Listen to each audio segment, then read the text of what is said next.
Bir lahza to'xtab akasiga qaradi. Buni qanday qilaman?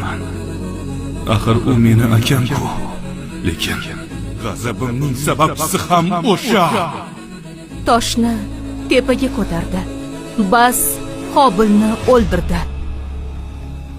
Yer yuzida ilk bor inson o'z tug'ishgan akasining qonini to'kdi. Qobil nima qilib qo'yganini anglagan paytda vujudi dahshatga to'ldi. Qo'llari titrar, nafasi bo'g'ziga tiqilgandi. Qobilning jonsiz tanasiga qarardi, lekin nima qilishni bilmasdi. Ham dahshat, ham qo'rquv ichida edi. Shu payt qarshisida ikki qarg'a paydo bo'ldi. Ulardan biri yerda harakatsiz yotardi, o'lgandi. Ikkinchisi tumshug'i bilan tuproqni kovlay boshladi. Yerda kichik bir chuqurcha ochdi.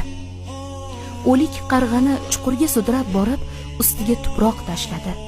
Qobil bu manzarani diqqat bilan kuzatdi. So'ng akasining jasadi bilan nima qilish kerakligini tushunib yetdi. Alloh unga bir jonivor boshqasini qanday qilib yerga ko'mishini shu yo'l bilan ko'rsatdi. Qobil dedi: "Sho'rim qursin. Mana shu qarg'achalik bo'lib, jigarimning o'ligini ko'ma olmadim-a?" So'ngra yerni kovladi. Akasini dafn etib, ustini tuproq bilan yopdi. Bu vaqtda Odam alayhissalom safarda edilar. Qaytib kelgach, farzandlarini ko'rgani bordi, lekin Qobilni topa olmadi. So'raganlarida Qobilning aybdorona yuzi hamma narsani ayon qildi. Otasining ko'zlariga qaray olmas, biror so'z ayta olmasdi. Bu og'riqli xabar Odamning qalbini o'rtardi. İlk bor u farzand dog'i azobidan larzaga tushgandi. Ilgari bunday chuqur qayg'uni boshidan kechirmagan, bunday dahshatli yo'qotish bilan sinalmagan edilar. Ota sifatida o'zlarini ojiz his qildilar. Qalblaridagi bo'ronni bosishga so'z ojiz edi.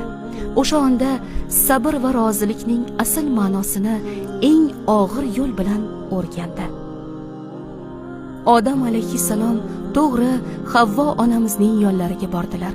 O'g'li Qobil vafot etganini aytdilar, lekin Havvo onamiz erining nima demoqchiligini tushunmadilar.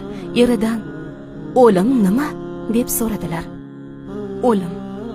Bu so'zning ma'nosini mutlaqo bilmasdilar. Ular ketish nimaligini, kimdir ketib, qaytib kelmasligi nimani anglatishini tushunmasdilar. Odam alayhissalom tushuntirdilar. O'lgan odam qayta uyg'onmaydi, yemaydi, ichmaydi, yurmaydi, gapirmaydi. O'sha